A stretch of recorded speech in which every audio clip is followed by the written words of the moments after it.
이 시간 저희에게 주시는 하나님의 말씀은 구약 성경 시편 12편 1절에서 8절의 말씀입니다. 제가 가진 성경으로 810쪽, 구약 810쪽에 있습니다.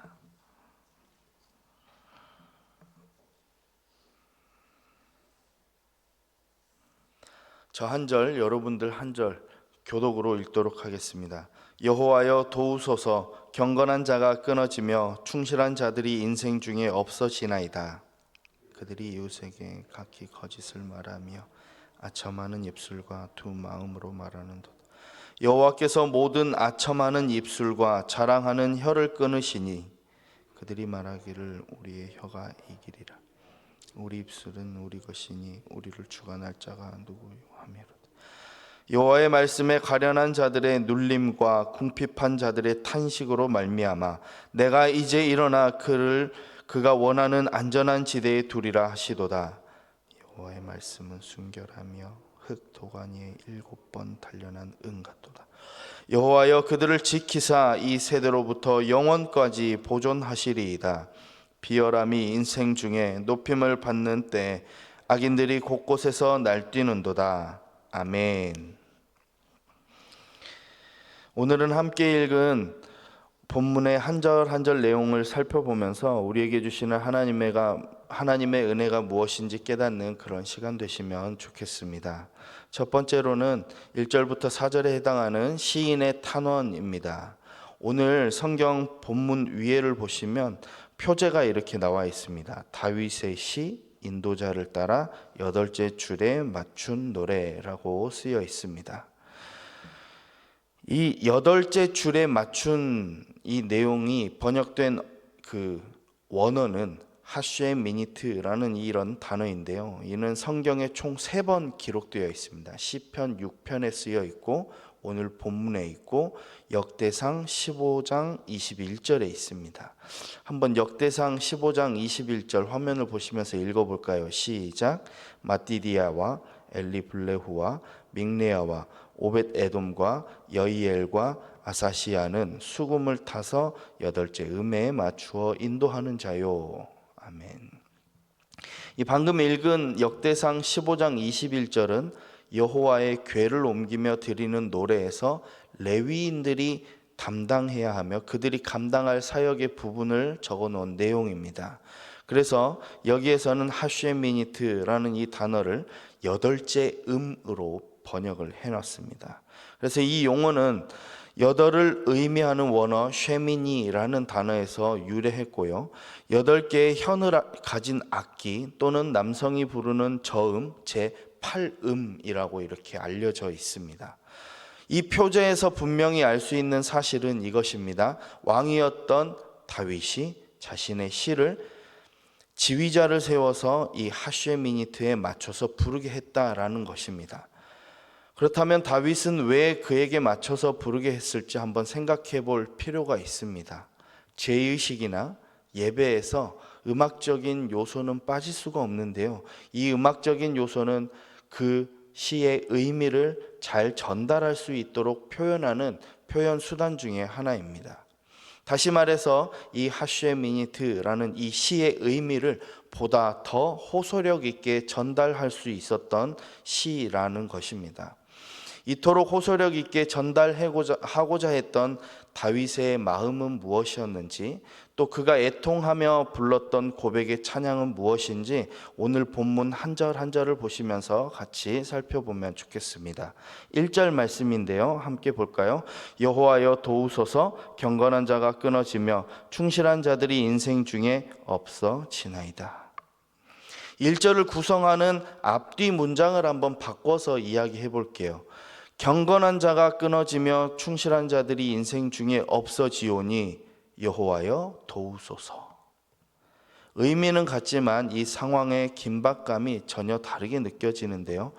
원어에는 도우소서 여호와여 라고 기록되었고요. 영어 성경의 첫 부분 시작은 이렇습니다. Help Lord 이렇게 쓰여 있습니다. 생사의 기로에 선 사람이 외치는 그 한마디가 무엇이죠? 살려주세요, 도와주세요 라고 외치잖아요. 이 다윗의 첫 부분에 이렇게 말한 이유는 또 원인에 대한 설명은 차후에 이어지는데 이 문장의 첫 구성을 통해서 다윗이 지금 얼마나 긴박한 상황인가를 알 수 있게 하고 있습니다. 그리고 이어서 다윗은 긴박한 탄원의 이유를 구구절절하게 설명을 합니다. 경건한 자와 충실한 자가 끊어지고 없어지고 있다라는 것입니다.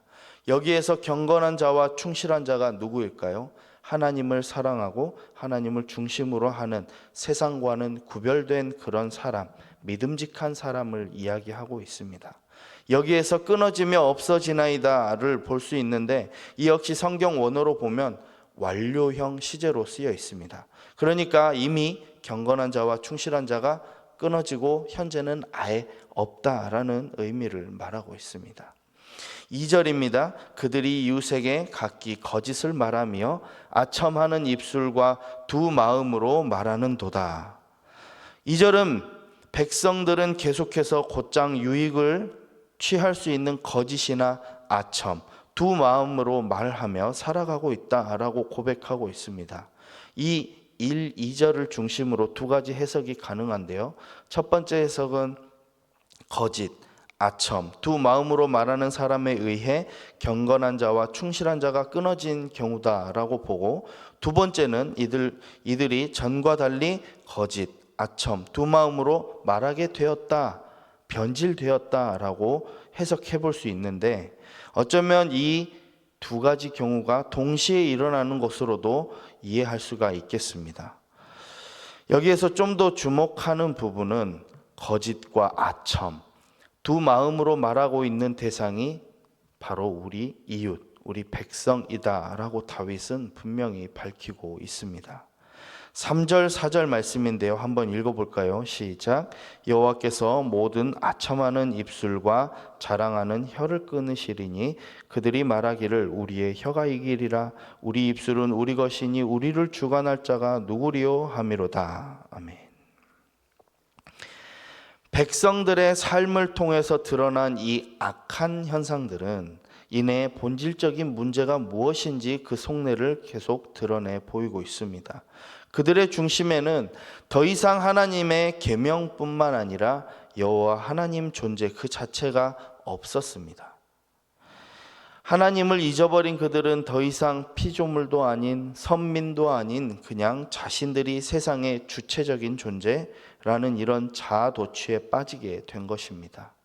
10계명 중에 내 이웃에 대하여 거짓 증거하지 말라라고 있는데, 더 이상 10계명은 그들의 삶의 계명이 아닌 하나님의 말씀이 아닌 그저 돌판에 기록된 문자, 구전으로 전해지던 그런 말씀, 그 이상 그 이하도 아니었던 것입니다.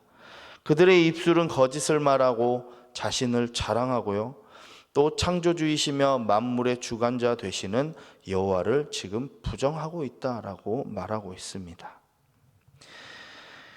이제 이런 다윗의 호소에 하나님의 응답, 하나님의 말씀인데요. 두 번째 5절부터 8절에 해당하는 여호와의 말씀입니다. 보시면 다윗의 탄식에 하나님은 이렇게 응답하셨어요. 5절 말씀입니다.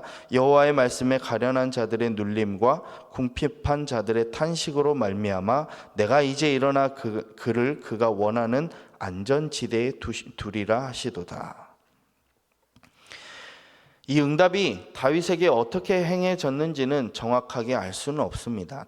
그러나 당시에 하나님의 말씀을 전달하는 일반적인 방법은 제사장이나 선지자를 통해서 전해졌을 것이 유력합니다.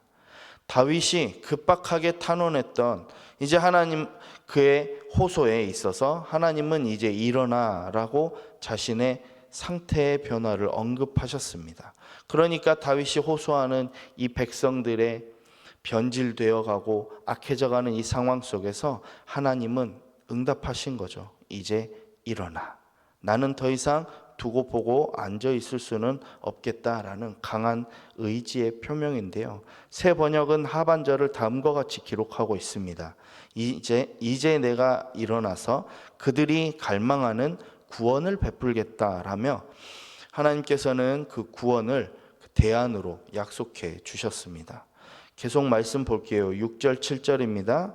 여호와의 말씀은 순결하며 흙 도가니에 7번 단련한 은 같도다. 여호와여 그들을 지키사 이 세대로부터 영원까지 보존하시리이다. 다윗은 하나님의 말씀의 순결함을 흙 도가니에서 7번 재련한 은의 비유에 설명합니다. 이는 사람들의 입에서 나오는 불순한 말과 극명한 대조를 이루고 있습니다. 그리고 곧장 많은 시편들의 마지막 절과 같이 하나님의 구원, 하나님의 은혜, 보호를 노래하고 있습니다. 그러나 다윗은 이렇게 아름다운 노래로 그냥 끝맺지 아니하고 독자들이 별로 듣고 싶어 하지 않는 한마디를 덧붙이는데요. 8절 말씀입니다. 비열함이 인생 중에 높임을 받는 때에 악인들의 곳곳에서 날뛰는도다. 다윗은 마지막 절을 통해서 악인들이 들끓고 비열한 사람들이 높임받는 것이 이 세상임을 지금 거듭 강조하고 있습니다.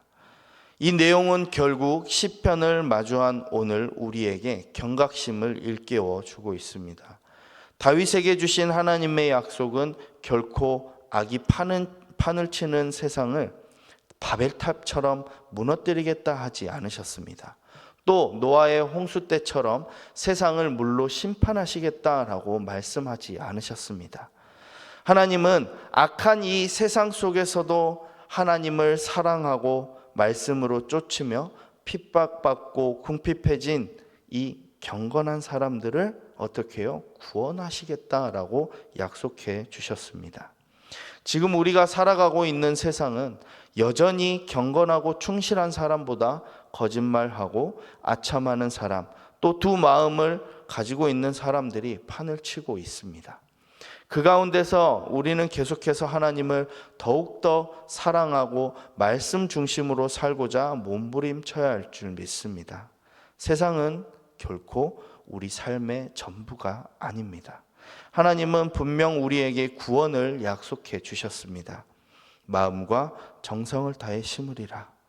말씀으로 인해 어려움을 당하고 있으시다면, 또 세상과 다른 길을 걸으며 사람들에게 손가락질 받고 계신다면, 그럼에도 불구하고 그 가운데에서 계속 말씀을 쫓아 살아가시기를, 오늘 말씀의 시인의 이 고백 첫마디를 기억하시면서 오늘 또 승리할 수 있는 여러분들 되시면 좋겠습니다. 이 시인의 첫마디가 어떻게 되었죠? 여호와여 도우소서. 여호와여 나를 도와주소서. 우리의 눈물을 닦아주시고 자녀된 우리의 눈물을 닦아주실 수 있는 참 하나님 아버지께 이렇게 고백하시면 좋겠습니다. 하나님 오늘 또 도와주세요 라고 말이죠. 함께 기도하도록 하겠습니다. 하나님 아버지, 오늘 또 우리에게 함께 하시며 도와주시옵소서. 경건한 사람이, 충실한 사람이 줄어가고 있습니다. 아니, 찾아보기 힘듭니다. 한 번의 거짓이, 잠깐의 아첨이, 보이지도 않는 두 마음으로 말함이 세상에서는 지혜로 둔갑되어 있습니다. 하나님을 믿는 것을 두고 세상은 어리석다 손가락질하며 수군거립니다. 사람들의 소리에 흔들리는 모습이 아닌 하나님을 바라보며 하나님만 섬기는 귀한 그런 주의 자녀된 삶을 살아가길 원합니다. 세상 사람으로 살았던 모습, 무엇보다 하나님께서 참 아버지이셨던 것을 잊고 살았던 우리 모습을 돌아봅니다.